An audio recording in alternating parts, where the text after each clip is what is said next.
Rihanna Lo, bonjour. Bonjour.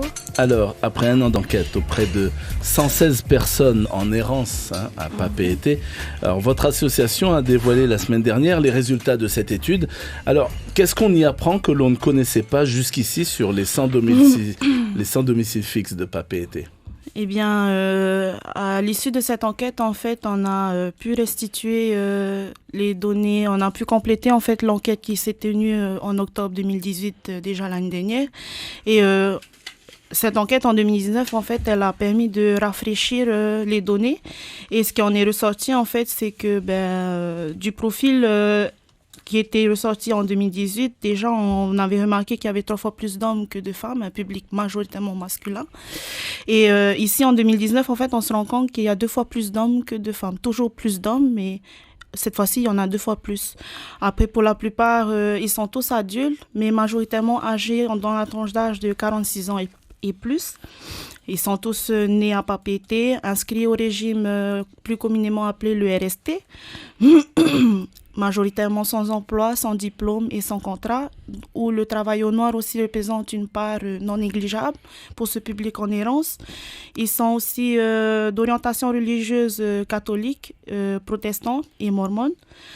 Ils dorment en général à la cathédrale ou au centre d'hébergement qui se situe à Tipperary. Ou sur les trottoirs. Ou voilà, dans les espaces publics comme le parc Paufey ou le parc Bougainville, des choses comme ça. Ils ont un maintien aussi avec la famille, un contact avec les enfants, la famille, un retour ponctuel, on va dire. Et ils sont au moins jugés une fois dans leur vie. Et il en ressort aussi de cette enquête l'axe que j'ai développé sur les addictions. Et il en est ressorti en fait qu'il y a 29% de ce public interrogé qui sont consommateurs de tabac, 65% sont consommateurs de cannabis et 65% encore sont consommateurs d'alcool. D'accord. Au total, ils sont combien? Ça fait un moment qu'on avance le chiffre de 300. Eh bien, en moyenne, en moyenne, on pourrait dire 300. Après, sur cette enquête, en fait, que j'ai menée en un an, en fait, j'ai pu interroger 96 personnes par questionnaire et interroger 20 personnes en entretien semi-directif.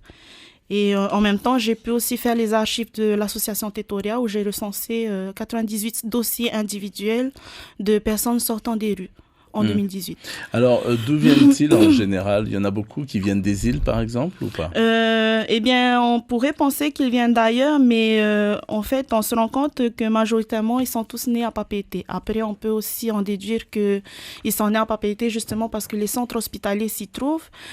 J'ai développé également aussi une question concernant le lieu d'habitation domicilié avant même de se retrouver à la rue. Ensuite, comment dire...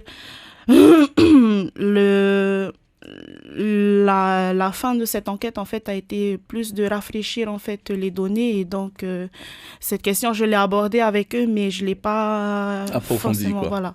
Je l'ai pas fait ressortir forcément dans cette enquête. Alors lorsqu'on interroge autant de personnes comme ça et que l'on cherche à savoir un peu leur parcours de vie, donc les accidents que ces personnes ont rencontrés dans leur vie, j'imagine que les cas de figure sont complètement différents. Il y en a beaucoup, non, qui Après voilà, c'est ça, c'est du cas par cas. Hein. Ce sont des trajectoires de vie qui ont toutes pratiquement été lourdes et difficiles. Ensuite, voilà, on travaille avec de l'humain. Donc, c'est vraiment, ils sont tous vraiment pris au cas par cas. Et voilà, c'est ça, les trajectoires de vie, en fait, diffèrent en fonction de leur vécu. Parcours, voilà, leur vécu. C'est ça.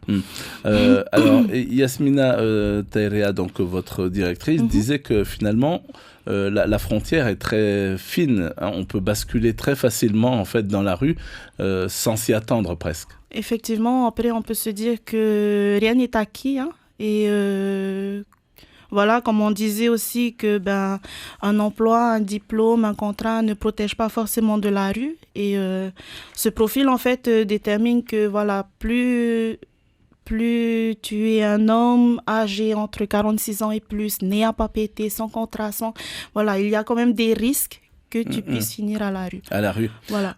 Alors, il est écrit dans votre enquête, je cite, « Il faut d'abord comprendre qui sont les sans domicile fixe polynésiens pour pouvoir les aider à sortir de la rue ». Alors, qu'est-ce que vous avez voulu dire par là? Eh bien, justement, cette enquête, elle se porte sur les conditions de vie du sans-abri de Papeete. Donc, le but ici a été d'interroger un maximum de personnes, histoire de comprendre, en fait, leur comportement dans les rues et essayer, en fait, de voir ce qui en ressort le plus pour pouvoir, justement, établir des dispositifs, mettre en place des choses pour pouvoir en fait les en sortir. Là ici, je vous disais par exemple précédemment que j'avais fait les archives de Tetoria.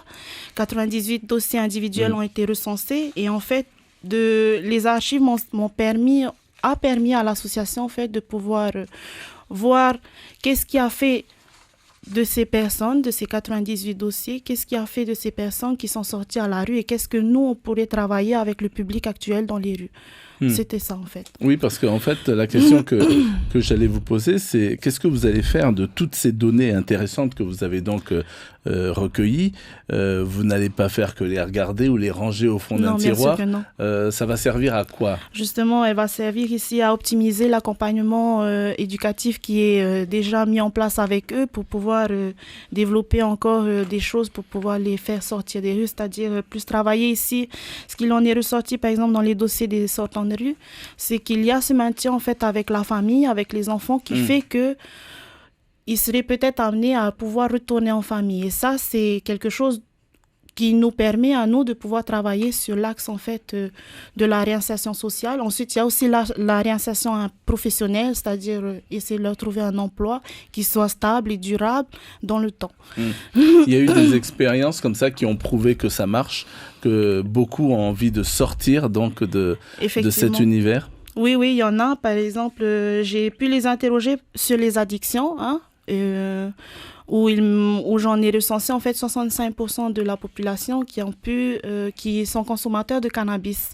Ensuite vient une question où je leur ai demandé si un jour ils pensaient pouvoir arrêter. Et effectivement, les 65% des consommateurs de cannabis dans la totalité veulent tous arrêter. Et les raisons qui les poussent justement à arrêter, c'est concrétiser une insertion professionnelle, avoir un projet vraiment par volonté, parce que je me soucie de ma santé. Et ce sont des choses en fait qui étaient récurrentes, dont le public en fait a verbalisé en tout cas. Alors on serait tenté de se demander où c'est que ces cannabis, sans domicile fixe, trouvent justement du cannabis, ils ne travaillent pas. Eh bien, il y a ici la réinsertion professionnelle ici, elle est difficile avec ce public, mais on a remarqué quand même que 22% de cette population interrogée ont recours par exemple au travail au noir. Ici, il faut comprendre qu'il y a des personnes en dehors qui utilisent en fait, qui ont recours en fait à ce public pour de la main-d'œuvre qui ne soit pas chère de manière ponctuelle et qui permet en fait à ce public de pouvoir avoir de l'argent. Ensuite, il y a la mendicité et puis il y a ce lien entre eux, comme il me faisait comprendre, qu'il y a ce lien entre eux qui fait que ils se partagent. Si j'en ai pas aujourd'hui, toi tu en auras, donc quand j'en voudrais, tu m'en donneras. Le jour où tu n'en auras pas, j'en aurai, je t'en donnerai. Ici, on parle de cohésion sociale et bien sûr du lien social qu'il y a entre ce public. Alors, je ne vous demande pas si vous partagez donc ce point de vue, mais si vous comprenez l'exaspération de certains, voire de beaucoup de commerçants qui n'en peuvent plus de voir enjamber un SDF pour rentrer dans leur boutique, de les voir dormir devant leur vitrine, de devoir nettoyer les saletés laissées pendant la nuit, etc. Vous les avez rencontrés, les commerçants, non? Non, comment dire, on ne travaille pas, on n'a pas forcément eu de relation avec les commerçants de la ville de Papeete. Nous, c'est vraiment très spécifique, c'est vraiment en particulier avec ce public à la rue où on les accompagne en fait. Et après, il faut se dire aussi que à défaut, en fait, ce qui en ressort en tout cas de leur discours, c'est qu'à défaut en fait de ne pas être à la maison parce que j'ai pas envie d'avoir des problèmes avec la famille et tout, eh bien je vais dans la rue. Et ici, la rue représente en fait un refuge et voilà. Dans son discours d'ouverture lors de la session budgétaire, le président Édouard Fritch affirmait qu'il allait procéder à la reconstruction du centre de jour qui accueille actuellement les associations donc Tevaete et la vôtre, donc Tetorea, sur l'actuel terrain de Vainignore, derrière la caserne des pompiers. Alors cette opération se doublera d'une résorption de l'habitat insalubre du quartier. Vous avez réagi assez vite, pourquoi ? Je ne veux pas me prononcer en fait sur ça. Je préfère en fait que ce soit le conseil d'administration de l'association Tetorea qui puisse répondre en fait à cette question. Parce que voilà, je suis pas habilitée à répondre et en même temps, je ne suis qu'agent d'enquête à l'association Tetorea. Et vous voulez le rester ? Voilà. Yasmina Tahera, donc ça c'est votre directrice qui affirmait donc que de toute façon il y a encore beaucoup de travail à faire pour remettre au travail donc ces SDF. Le travail numéro 1, le plus difficile, c'est quoi quand vous avez affaire à eux ?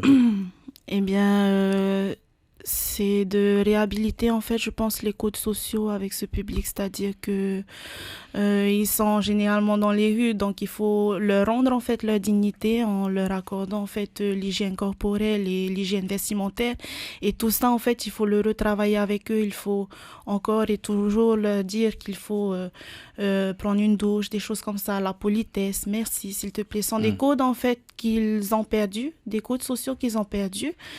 En allant en fait, en vivant dans les rues en fait. Du coup, c'est vraiment ça où il faut être tout le temps par-dessus, tout le temps être là.